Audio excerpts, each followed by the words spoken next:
आपके प्रधानमंत्री की कॉन्फिडेंस को हमने उड़ा दिया। देखिए, आप अपने आप को हिंदू कहते हो, आप हिंदू कहते हो, आप हिंदू धर्म को समझते नहीं हो। ये हो क्या रहा है सर? सर, देश का हलवा बट रहा है सर, और इसमें 73% का एक है ही नहीं। फाइनेंस मिनिस्टर मुस्कुरा रही है, कमाल की बात है। ये हंसने की चीज नहीं है मैडम, ये हंसने की बात नहीं है, ये जाति जनगणना है। नमस्कार, आदाब, सत श्री अकाल, जय भीम, जोहार। मेरा नाम है नवीन कुमार। सीधे नरेंद्र मोदी को चुनौती कि है हिम्मत तो आइए कर लीजिए संसद में बहस। इस पर आगे और विस्तार से चर्चा करेंगे, लेकिन राहुल गांधी ने संसद में तूफान ला दिया था। वित्त मंत्री, संसदीय कार्य मंत्री, रक्षा मंत्री, लोकसभा के अध्यक्ष सब हक्के पक्के थे। चक्रव्यूह को नरेंद्र मोदी जी, अमित शाह जी, मोहन भगवत जी, अजीत दोवल जी, अंबानी और अदानी जी कंट्रोल कर रहे हैं। प्लीज एक मिनट प्लीज। नहीं सर, बोलने दीजिए। हाँ,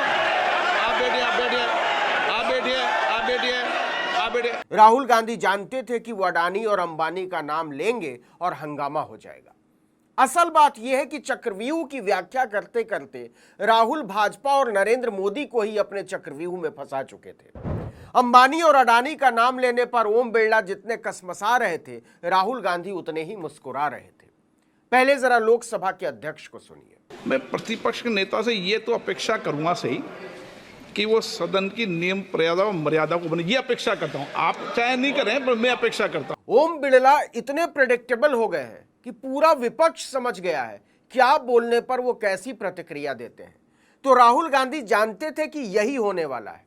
इसके बाद तो फुल मजा लेने के मूड में आ गए थे राहुल गांधी। नहीं सर, मैं, अगर आप चाहते हैं सर, मैं एनएसए का और अदानी और अंबानी का नाम इस लिस्ट से निकाल देता हूं। फिर माननीय सदस्य, आप अगर आप चाहते हैं सर। प्लीज, मैं नहीं चाहता। सदन के नियम प्रक्रियाओं से सदन चलता नहीं है। सर, अगर आप कहते हैं मैं निकाल देता हूं। नो, सदस्य, मैं तीन ही नाम यूज करूंगा। अंबानी के बेटे के यहां से शादी का भोजन जिम कराए प्रधानमंत्री नरेंद्र मोदी के लिए यह न्योता ठुकराने वाले राहुल गांधी का ऐसा हमला था जिस पर पूरा ट्रेजरी बेंच तिलमिला उठा। और यह एक बार नहीं हुआ, कई बार हुआ। जरा सुनिएगा। हिंदुस्तान के गरीब लोग सपना ना देख पाए, सिर्फ अदानी और अंबानी। अरे क्या सर? सर, मैं सर कैसे बोलूं सर? माननीय सदस्य, एक मिनट। अंबानी और अडानी का नाम लेते ही ओम बिरला कहते हैं कि आप नाम नहीं ले सकते। राहुल गांधी व्यवस्था मांगते हैं, तो आप ही बता दीजिए क्या बोले अडानी और अंबानी को। आपके उपनेता मुझे लिखित में पत्र देके गए हैं कि कोई भी माननीय सदस्य जो इस सदन का सदस्य नहीं, उसके बारे में टिप्पणी ना करें। लिखित में देखे गए, इसलिए आपको। स्पीकर सर, आप बैठ जाइए। स्पीकर सर, तो अगर सर, मैं आपसे सवाल पूछना चाहता हूं। मेरे से सवाल मत नहीं पूछ सकते आप। Sorry sir. सर, तो सर मैं फिर मैं सर 3 और 4 कह देता हूं उनको। 3 और 4 ठीक है सर? अब नाम नहीं ले सकता तो कुछ तो कहना पड़ेगा सर। बिकॉज सर मगर मैं ये कैसे कहूं, इन लोगों के इनका इंडिकेशन कैसे दूं मैं सर? आप मुझे बता दीजिए सर, कोई दूसरा तरीका हो सर, नाम नहीं लेने हो तो कोई और तरीका दे दीजिए सर। सर A1 A2 चलेगा सर? A1 A2 माननीय राहुल गांधी अंबानी और अडानी का नाम लेने पर अड़ गए थे, बुरी तरह अड़ गए थे। सर, इनके पास हिंदुस्तान के धन की मोनोपोली है, तो सर मैं समझ नहीं पा रहा हूं इनके बारे में मैं इंडिकेट कैसे करूं। इनके बारे में बोलना तो पड़ेगा सर। अगर आप हमें कहो कि इन दोनों के बारे में आप बोल ही नहीं सकते, तो वो तो हमारे लिए एक्सेप्टेबल ही नहीं है सर। हमें तो बोलना है। अब आप चाहते हो कि नाम ना ले तो कोई और सिस्टम दे दीजिए हमें। आपको संसदीय कार्य मंत्री जी, please. No, I'm not giving. I'm not yielding. I'm not yielding. I'm not yielding. I'm not yielding. Sit down. I'm not yielding. I'm not yielding. Sit down. I'm not yielding. I'm not yielding. Ambani और अडानी की बखिया उधरते देख भाजपा इतनी असहाय और अपाहिज नजर आ रही थी कि दोनों अरबपतियों का नाम लेते ही नियम, कानून और संसदीय परंपरा की दुहाई देने लगे थे संसदीय कार्य मंत्री किरण रिजिजू। लेकिन उन्हें अंदाजा नहीं था कि 4 जून के बाद संसद का माहौल इतना बदल गया है। स्पीकर सर, मैं समझता हूं मंत्री जी को अदानी जी और A1 एंड A2 की रक्षा करनी है, मैं समझता हूँ, नो प्रॉब्लम। वो सर ऊपर से ऑर्डर आया है सर ऊपर से ऑर्डर आया है सर, मैं समझता हूँ, मैं इस पर कोई टिप्पणी नहीं करूंगा। Sir he is permitted to defend them, sir. It is a democracy, sir. He can defend them. We allow him to defend them, sir. ऐसा होता है क्या? A1 and A2, sir. इसके बाद राहुल गांधी बुरी तरह से मजे लेने पर उतारू हुए थे। ऐसा चक्रव्यूह तैयार किया था कि खुशी खुशी फंसते चले जा रहे थे मोदी के एक से एक धुरंधर सेनापति। So we are happy, sir. If the minister is protecting A1 and A2, sir, it helps us only, sir. No problem. We like it, sir. Please do it again, sir. Please do it again. अगर एक line में कहें तो राहुल गांधी ने treasury bench के छक्के छुड़ा कर रख दिए, सत्ता पक्ष को पानी पिला दिया। नरेंद्र मोदी की पूरी डिफेंडिंग लाइन ताश के पत्ते की तरह धराशायी होती चली गई। एक राहुल जी, एक मिनट। स्पीकर सर, एक मिनट, स्पीकर सर, मैं स्पीकर का परमिशन से खड़ा हुआ था। बिल्कुल सही बोला आपने कहा मैंने नहीं किया। मैंने जबरदस्ती नहीं बोला। आप बोल रहे हो। मैं स्पीकर साहब से परमिशन लिया। आप बोल रहे हो। स्पीकर साहब ने मेरा नाम लिया। बोल रहे हो। आपने ये नहीं किया, तभी मुझे लगा कि मुझे कहना चाहिए। ऐसा लग रहा था जैसे गिड़गिड़ा रहे हो मंत्री की प्लीज हमारी भी तो सुन लीजिए, आपको लेकर पूरा सम्मान है लेकिन आप भी तो हमारी कुछ इज्जत कीजिए। परमिशन से खड़ा हुआ हूं। ये एक परंपरा होता है, एक दूसरे का इज्जत देना होता है, इतना तो कर्टसी होना होता है राहुल जी। लेकिन राहुल गांधी की आक्रामकता लोकसभा अध्यक्ष को लगातार असहज कर रही थी।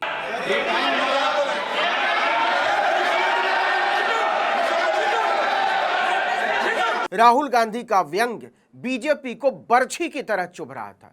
एक तो राहुल का नाम पुकारने में ही ओम बिरला इतने दुखी नजर आने लगते हैं कि पूछिए मत।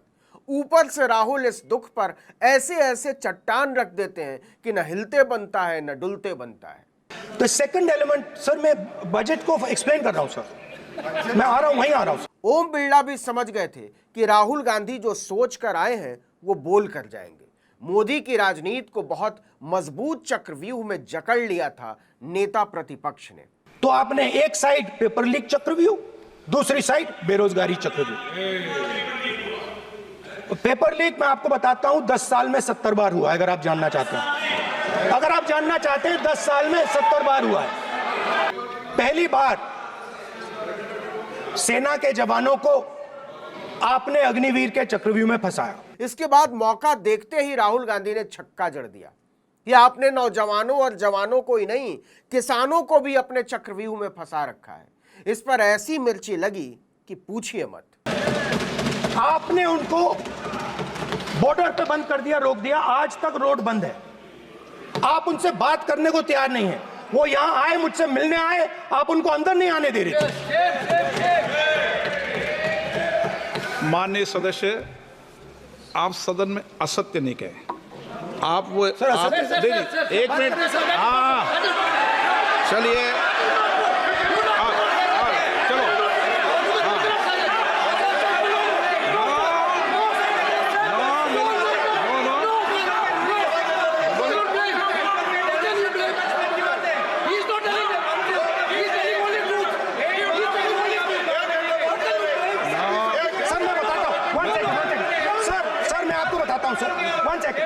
सर मैं आपको फैक्ट बताता हूं सर, जो मुझे एक सेकंड, हाँ बता। मैं आपको फैक्ट बताता हूं, फिर आप मुझे करेक्ट कर दीजिए। स्पीकर सर, फार्मर्स का डेलीगेशन नहीं सर, मैं आपको फैक्ट बताता हूं। पर आपके माननीय सदस्यों को कह दें वो सदन पर आरोप नहीं लगाए।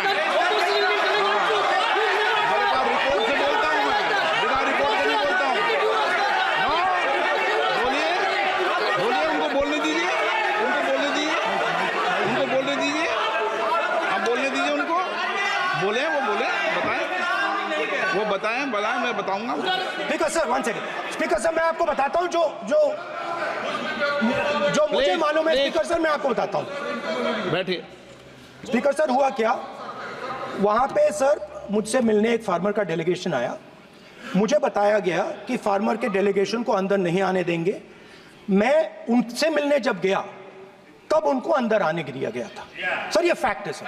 अब पता नहीं कोई मिसकम्युनिकेशन हुआ वो अलग बात है, बट फैक्ट ये है कि जब मैं मीडिया के साथ वहां गया तब दरवाजे पार्लियामेंट के, संसद के उनके लिए खुले, उससे पहले वो बंद थे। और ये आप उनसे भी पूछ लीजिए सर। इसके बाद तो राहुल गांधी ने एक ऐसा ऐलान कर डाला जो नरेंद्र मोदी को सत्ता से उखाड़ देने की शर्त पर ही संभव है। जो आपने अपने बजट में नहीं किया वो मैं हिंदुस्तान के सब किसानों से कहना चाहता हूं, गारंटीड लीगल एमएसपी हम इस सदन में पास करके आपको देंगे।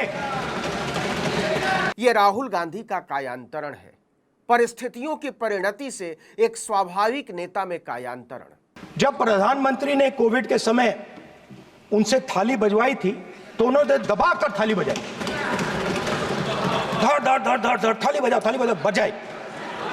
हमें अजीब लगा, मगर प्रधानमंत्री ने मिडिल क्लास को ऑर्डर दिया तो मिडिल क्लास ने थाली बजाई। उसके बाद प्रधानमंत्री ने उसी मिडिल क्लास से कहा मोबाइल फोन की लाइट जलाओ, और मोबाइल फोन की लाइट जली। मिडिल क्लास ने, पूरे हिंदुस्तान में मिडिल क्लास ने मोबाइल फोन की लाइट जला दी। अब इस बजट में आपने उसी मिडिल क्लास के एक छुरा पीठ में मारा, दूसरा छुरा छाती में, एक इधर मारा और एक इधर मारा।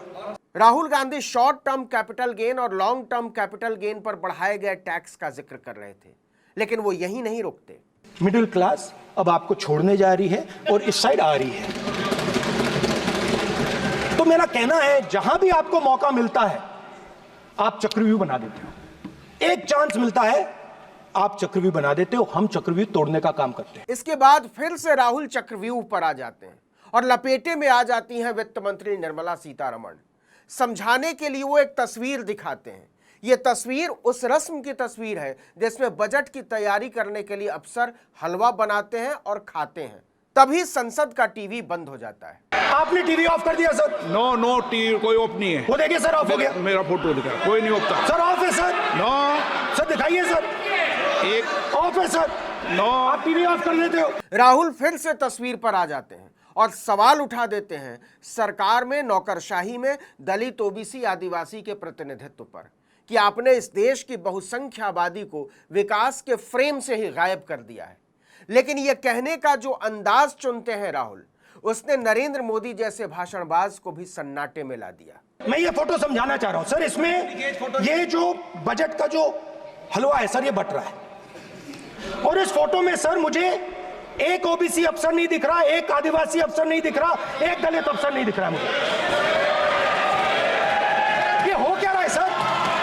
सर देश का हलवा बट रहा है सर, और इसमें 73% का एक है ही नहीं सर। ये आप लोग हलवा खा रहे हो और बाकी देश को हलवा मिल ही नहीं रहा है। लहसुन प्याज न खाने वाली पंडिताइन निर्मला सीतारमण ने सिर पकड़ लिया था। उन्हें हरगिज अंदाजा नहीं था कि राहुल गांधी ऐसे सधे अंदाज में उनके बहाने नरेंद्र मोदी की सोच की सीमाओं की धज्जी उड़ा डालेंगे। सर 20 अफसरों ने, उनके नाम मेरे पास है, अगर आप नाम चाहते मैं दे दूंगा। 20 अफसरों ने हिंदुस्तान का बजट तैयार किया है। मतलब हिंदुस्तान का जो हलवा है 20 लोगों ने बांटने का काम किया है। अब स्पीकर सर, उन 20 लोगों में से 90% लोगों में से 90% लोगों में से सिर्फ 2 हैं, एक माइनॉरिटी और एक ओबीसी। और इस फोटो में एक भी नहीं है। मतलब फोटो में आपने पीछे कर दिया, फोटो में तो आने नहीं दिया आपने, कोई नहीं आ सकता। राहुल गांधी ने सरकार को जातीय जनगणना पर बुरी तरह घेर लिया था, वो भी बहुत ही जबरदस्त तरीके से। 95% जातीय जनगणना चाहता है। कौन चाहते हैं? दलित चाहते हैं, आदिवासी चाहते हैं, पिछड़ा वर्ग चाहता है, गरीब जनरल कास्ट के लोग चाहते हैं, माइनॉरिटी चाहते हैं, सब चाहते हैं, क्योंकि सब लोगों को यह पता लगाना है कि हमारी भागीदारी कितनी है, हमारी हिस्सेदारी कितनी है। मगर सर मैं देख रहा हूं सर, सरकार हलवा बांटती जाती है, और बांटता कौन है? वही 2-3% लोग, और बंटता किसको है? वही 2-3% लोग। इसके बाद राहुल जिस फॉर्म में आ जाते हैं उसका अंदाजा किसी को नहीं था, इंडिया गठबंधन के साझेदारों को भी नहीं। निशाने पर थीं पंडित निर्मला सीतारमण। फाइनेंस मिनिस्टर मुस्कुरा रही हैं। कमाल की बात है। ये हंसने की चीज नहीं है मैडम, ये हंसने की बात नहीं है, ये जाति जनगणना है, ये जाति जनगणना है, इससे देश बदल जाएगा।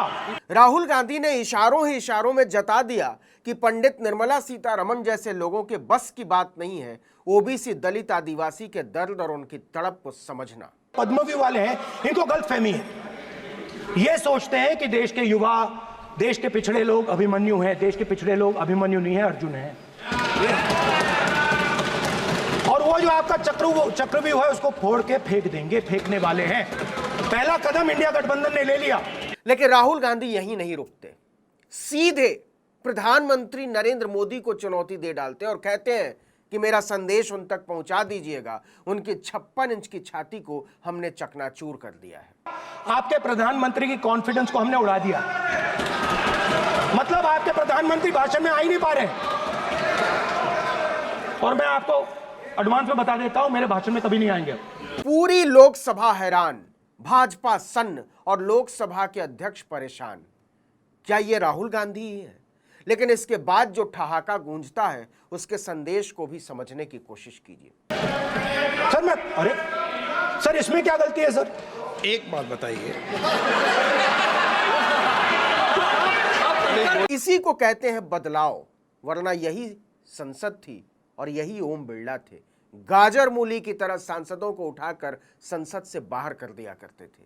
लेकिन अब सब समझ गए हैं कि यह अब संभव नहीं है। हिंदू धर्म में चक्रव्यूह का ऑपोजिट क्या होता है जानते हो आप चेयर को एड्रेस। मैं बताता हूं सर, शिव की बारात होती है सर, शिव की बारात में कोई भी आ सकता है, किसी भी धर्म का कोई भी व्यक्ति आ सकता है, बारात में आ सकता है, नाच सकता है, गा सकता है, अपना सपना देख सकता है। सर गुरु नानक जी, सिखों की बात करी जाए तो सेवा करने से किसी को नहीं रोका जा सकता है, लंगर से किसी को बाहर नहीं फेंका जा सकता है। सर इस्लाम में कोई भी मस्जिद में आ सकता है, चर्च में कोई भी घुस सकता है, संघा में कोई भी आ सकता है सर, मगर इनके चक्रव्यूह में सिर्फ 6 लोग हैं सर। तो ये लड़ाई शिव की बारात और चक्रव्यूह के बीच में है। यहां आते आते राहुल गांधी के आगे भाजपा के लोग पस्त हो चुके थे, लेकिन राहुल गांधी का असली आक्रमण अभी बाकी था। आप अपने इतिहास को देखिए, आप अपने आप को हिंदू कहते हो, आप हिंदू कहते हो, आप हिंदू धर्म को समझते नहीं हो।